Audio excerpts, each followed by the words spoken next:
Esta es la tercera parte de una serie de vídeos dedicados a los básicos de la trigonometría. Estamos aprendiendo los mínimos que necesitamos saber para poder defendernos en trigonometría. ¿Qué cosas son las mínimas que tenemos que dominar y cómo dominarlas? En las dos primeras entregas aprendimos el significado de las razones trigonométricas básicas, seno, coseno y tangente, y las relaciones, las identidades que hay entre ellas y que nos permiten deducir unas a partir de otras.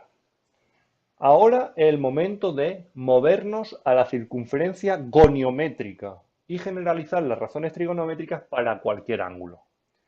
La circunferencia goniométrica no es otra cosa que una circunferencia que se centra en el origen y que tiene radio la unidad. Se utiliza esta circunferencia para representar cualquier ángulo porque es la situación más sencilla. Y puesto que siempre existe una biyección que nos permite movernos de esta circunferencia a cualquier otra y de cualquier otra a esta, pues podemos trabajar en la más sencilla. Una biyección, ya sé que es una palabra un poco rara para este nivel quizá, pero es simplemente una función que nos traduce de los datos en un contexto a los datos en otro contexto.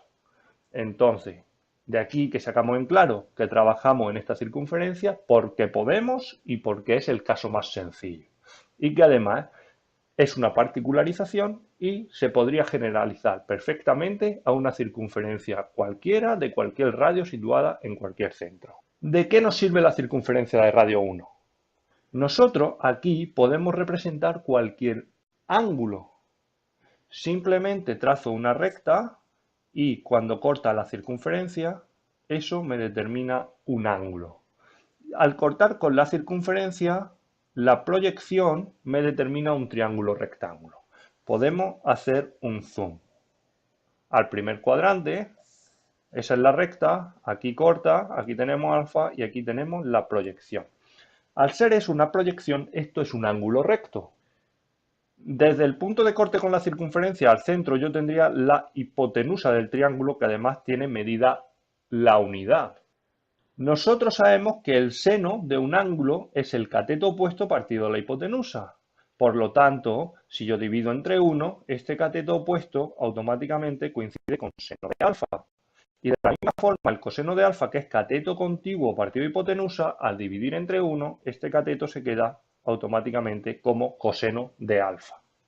De aquí a aquí. De esto estamos sacando la primera información relevante que tenemos que guardar y que nunca se nos puede olvidar. El seno de alfa, que sería este cateto, siempre se relaciona con un valor en el eje de la y.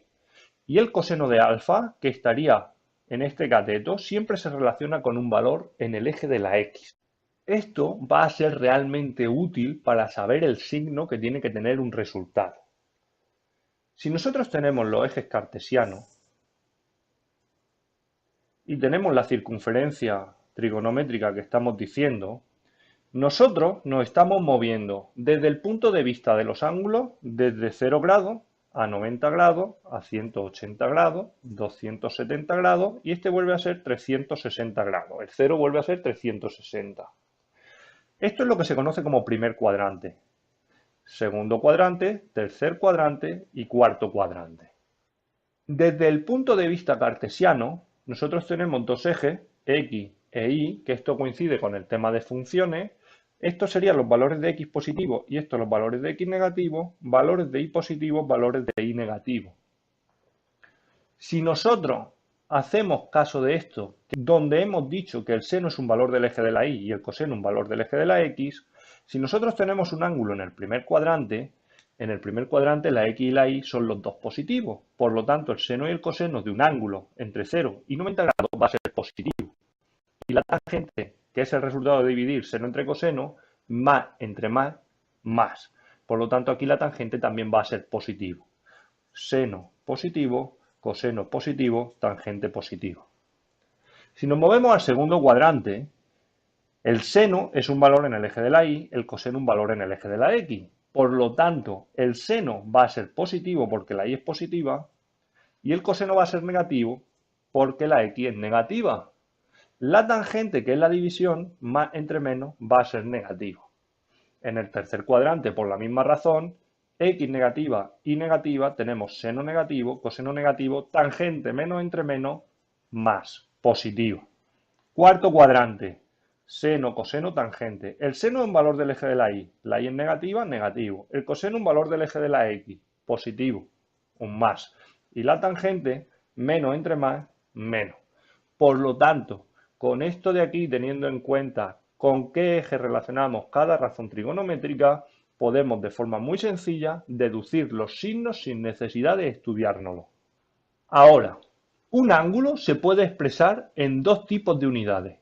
Como hemos estado hablando hasta ahora, por grado, que hace referencia a la amplitud de un ángulo, o por radianes, que hace referencia a cuánto mide ese trozo de la circunferencia, la longitud de curva en ese trozo de circunferencia. Como el perímetro de una circunferencia es 2 por pi por radio y hemos dicho que estamos trabajando en una circunferencia de radio 1, 2 por pi por 1 sería 2pi.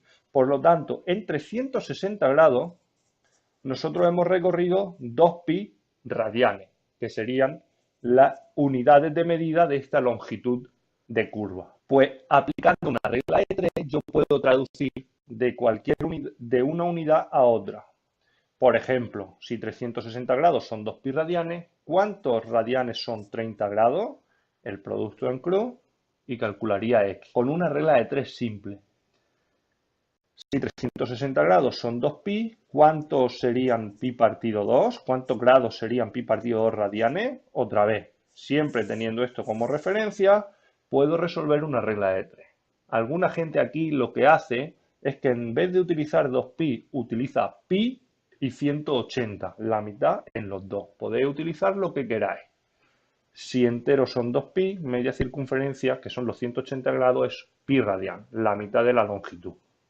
Hasta ahora hemos visto que un ángulo puede tomar entre 0 y 360 grados, pero eso no es del todo cierto, eso es una simplificación. Un ángulo puede tomar cualquier valor real, entre menos infinito y más infinito. Puede ser mayor que 360 y puede ser negativo. ¿Eso qué significa? Si mide más de 360, significa que nosotros estamos dando vueltas en la circunferencia y en un momento determinado nos paramos. Y si mide un valor negativo, significa que estamos yendo en sentido contrario, dando vueltas en sentido contrario en la circunferencia. En cualquiera de los dos casos, nosotros podemos pasar este ángulo a la primera vuelta, porque si yo estoy dando vueltas y me paro, al ver ese punto, al ver esa recta que corta ahí, yo lo que estoy viendo es un reflejo en la primera vuelta. No sé cuántas vueltas he dado a la circunferencia, sé el ángulo que forma con los 0 grados.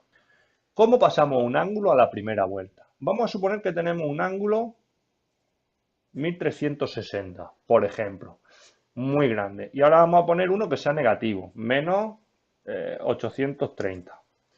Simplemente dividimos entre 360 y nos quedamos con el resto. Esto ya os conté cómo se hacía con una calculadora básica. Dividimos 1360 dividido 360 y nos quedamos solo con la parte entera, 3. Y entonces tenemos que hacer 1360 menos 360 por 3. Ese sería el resto, 280 grados. Por lo tanto, 1360 grados es el ángulo equivalente a los 280 grados en la primera vuelta. Cuando tenemos un ángulo negativo, nosotros dividimos como si fuera positivo. 830 dividido 360, tocamos a 2 y tendríamos 830 menos 360 por 2, 110. Ese ángulo obviamente es negativo. Aquí tendríamos que sería equivalente a menos 110 grados. Ahora lo único que tenemos que hacer es sumarle 360. 360 menos 110. Y tendríamos 250 grados, sería el equivalente en la primera vuelta. En este caso lo que hacemos es aproximarlo lo máximo posible a los 0 grados y entonces sumarle 360 para mirarlo desde el otro punto de vista. Un ángulo negativo sería mirar desde este sentido y al sumarle 360 lo que estoy haciendo es leer la parte de aquí arriba. La vuelta completa menos ese trocillo. Esto sería 360 menos alfa. Ya hemos generalizado la trigonometría a la aplicación de las razones trigonométricas sobre cualquier ángulo y sabemos pasarlo a la primera vuelta e interpretar, predecir el signo que va a tener. Ahora, en el siguiente vídeo, vamos a ver cómo esto se puede reducir todavía un poco más y conseguir traducirlo todo a un ángulo en el primer cuadrante.